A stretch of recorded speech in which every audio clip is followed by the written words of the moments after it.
ಮಾನ್ವಿ ತಾಲೂಕಿನ ಅರ್ಹ ನಾಗರಿಕರಿಗೆ ತಕ್ಷಣ ಶಾಶ್ವತ ವಾಸಸ್ಥಳ ಪ್ರಮಾಣ ಪತ್ರ ವಿತರಿಸಬೇಕು ಹಾಗೂ ಮತದಾರರ ಪಟ್ಟಿಯಿಂದ ಹೊರಗುಳಿದ ನೈಜ ಮತದಾರರ ಹೆಸರುಗಳನ್ನು ಮರು ಸೇರ್ಪಡೆಗೊಳಿಸಬೇಕು ಎಂದು ಆಗ್ರಹಿಸಿದ್ದಾರೆ. ವೆಲ್ಫೇರ್ ಪಾರ್ಟಿ ಮುಖಂಡರು ಮಾನ್ವಿ ತಹಸೀಲ್ದಾರ್ ಮೂಲಕ ರಾಜ್ಯ ಸರ್ಕಾರಕ್ಕೆ ಮನವಿ ಸಲ್ಲಿಸಿದ್ದಾರೆ.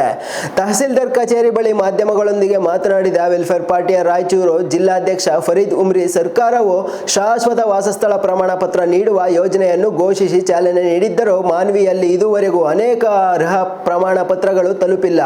ಇದರಿಂದ ಸಾರ್ವಜನಿಕರು ತೀವ್ರ ತೊಂದರೆ ಅನುಭವಿಸುತ್ತಿದ್ದಾರೆ ಎಂದು ಆಕ್ರೋಶ ವ್ಯಕ್ತಪಡಿಸಿದರು. ಸರ್ಕಾರ ಘೋಷಿಸಿದಂತೆ ಯಾವುದೇ ವಿಳಂಬವಿಲ್ಲದೆ ಪ್ರತಿಯೊಬ್ಬ ಅರ್ಹ ನಾಗರಿಕರಿಗೆ ಮನೆ ಮನೆಗೆ ತಲುಪಿಸುವ ವ್ಯವಸ್ಥೆ ಜಾರಿಗೊಳಿಸಬೇಕೆಂದು ಅವರು ಒತ್ತಾಯಿಸಿದ್ದಾರೆ. ವೆಲ್ಫೇರ್ ಪಾರ್ಟಿ ಮಾನ್ವಿ ವತಿಯಿಂದ ಇವತ್ತು ಮಾನ್ಯ ತಹಸೀಲ್ದಾರರಿಗೆ ಶಾಶ್ವತ ವಾಸಸ್ಥಳ ಪ್ರಮಾಣ ಪತ್ರ ಬಗ್ಗೆ ಗಮನಕ್ಕೆ ತಂದಿವಿ. ನಾವು ಇಲ್ಲಿವರೆಗೆ ಮಾನ್ವಿಯಲ್ಲಿ ಶಾಶ್ವತ ವಾಸಸ್ಥಳ ಪ್ರಮಾಣ ಪತ್ರವನ್ನು ಯಾರಿಗೆ ಕೊಟ್ಟಿಲ್ಲ. ಇದರ ಪ್ರಯುಕ್ತ SIR ನಲ್ಲಿ ಯಾರ್ಯಾರ ಹೆಸರು ಡಿಲೀಟ್ ಆಗಿದೆ, ಯಾರ್ಯಾರ ಹೆಸರನ್ನ ಎನಮರೇಷನ್ ಫಾರ್ಮ್ ತುಂಬಿದ್ರೆ ಗುಣ ಅವರ ಹೆಸರನ್ನು ಡಿಲೀಟ್ ಆಗಿದೆ ಅಂತವ್ರನ್ನ ಹುಡುಕಿ ಯಾರು ನೈಜ ಮತದಾರರನ್ನ ಮತ್ತೆ ಅವರ ಹೆಸರನ್ನು ಮರು ದಾಖಲೆ ಮಾಡಬೇಕು. ಮತ್ತೆ ಇದರ ಶಾಶ್ವತ ಪ್ರಮಾಣ ಪತ್ರ ಕೊಡ್ತೀವಂತ ಮಾನ್ಯ ಮುಖ್ಯಮಂತ್ರಿಗಳಾದ DK ಶಿವಕುಮಾರ್ ಅವರು ಮನೆ ಮನೆಗೆ ನಾವು ಶಾಶ್ವತ ವಾಸಸ್ಥಳ ಪ್ರಮಾಣ ಪತ್ರ ಕೊಡ್ತೀವಂತ ಮನೆ ಮನೆಗೆ ತಲುಪ್ತೀವಂತ ಮಾನ್ಯ DK ಶಿವಕುಮಾರ್ ಸಾಹೇಬರು ಹೇಳಿದ್ರು. ಆದ್ರೆ ಇನ್ನವರೆಗೆ ಅದಕ್ಕೆ ಕಾರ್ಯ ರೂಪಕ್ಕೆ ಬಂದಿಲ್ಲ.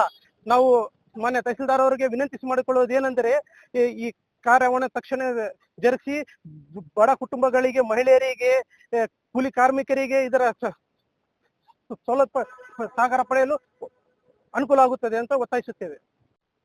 ವೆಲ್ಫೇರ್ ಪಾರ್ಟಿ ಮಾನ್ವಿ ವತಿಯಿಂದ ಇಂದು ನಾವು ಸನ್ಮಾನ್ಯ ತಹಸೀಲ್ದಾರ್ಗೆ ಒಂದು ಮುಖಾಂತರ ಜಿಲ್ಲಾಧಿಕಾರಿಗಳಿಗೆ ಒಂದು ಮನವಿ ಪತ್ರ ಸಲ್ಲಿಸಿದ್ದೀವಿ.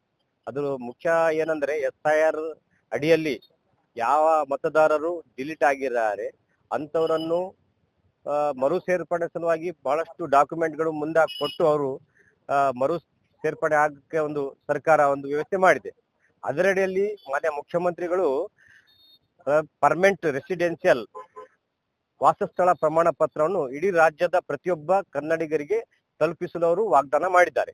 ಅದರಂತೆ ಪ್ರತಿಯೊಬ್ಬರಿಗೂ ಮನೆ ಮನೆಗೆ ತಲುಪಿಸಲು ವಾಸಸ್ಥಳ ಪ್ರಮಾಣ ಪತ್ರ ಸರ್ಕಾರದ ವತಿಯಿಂದ ಪ್ರತಿಯೊಬ್ಬ ನಾಗರಿಕರಿಗೆ ಕೊಡುವ ಒಂದು ವಾಗ್ದಾನವನ್ನು ಈಡೇರಿಸಲು ಇದು ಅಧಿಕಾರಿಗಳ ಜವಾಬ್ದಾರಿಯಾಗಿದೆ. ಇದುವರೆಗೆ ಯಾವುದೇ ಒಂದು ವಾಸಸ್ಥಳ ಪ್ರಮಾಣ ಪತ್ರಗಳು ನಾಗರಿಕರಿಗೆ ತಲುಪಿದ್ದು ನಮ್ಗೆ ಯಾವುದೇ ಪತ್ರಿಕೆಗಳ ಮೂಲಕ ಆಗಲಿ, ಯಾವುದೇ ಒಂದು ಸರ್ಕಾರದ ಒಂದು ಮಾಧ್ಯಮಗಳ ಮೂಲಕವಾಗಲಿ ತಿಳಿದು ಬಂದಿಲ್ಲ. ನಮ್ಮ ಒಂದು ಉದ್ದೇಶ ಏನಂದ್ರೆ, ತಾವು ಹೇಳಿದ ಹಾಗೆ ಪ್ರತಿಯೊಬ್ಬ ನಾಗರಿಕರಿಗೆ ವಾಸಸ್ಥಳ ಪ್ರಮಾಣ ಪತ್ರಗಳು ಸಿಗಬೇಕು. ಸಿಕ್ಕಾಗ ಮಾತ್ರ ಮುಂದಿನ ದಿನಗಳಲ್ಲಿ ಯಾರ್ಯಾರು ಡಿಲೀಟ್ ಆಗಿರ್ತಾರೆ ಅಂತವರ ಒಂದು ಪ್ರಮಾಣ ಪತ್ರಗಳ ಮೂಲಕ ಮತ್ತೆ ಅವರು ಸೇರ್ಪಡೆ ಹೋಗುತ್ತದೆ. ಹಾಗೂ ಎರಡನೇದಾಗಿ ಅನವಶ್ಯಕವಾಗಿ ಡಿಲೀಟ್ ಅವರೆಲ್ಲಾ ದಾಖಲಾತಿಗಳು ಇದ್ರೂ ಸಹ ಡಿಲೀಟ್ ಆಗಿದೆ ಅಂತವರನ್ನು ಸರ್ಕಾರ ಇದರೊಳಗೆ ಸೇರ್ಪಡೆ ಮಾಡದೆ ಅವರು ಇಂದಿನ ಒಂದು ಇದರಲ್ಲೇ ಸೇರ್ಪಡೆ ಮಾಡಿ ಮುಂದುವರಿಸಬೇಕೆಂದು ವೆಲ್ಫೇರ್ ಪಾರ್ಟಿ ಮಾನ್ವಿ ವತಿಯಿಂದ ತಮ್ಮಲ್ಲಿ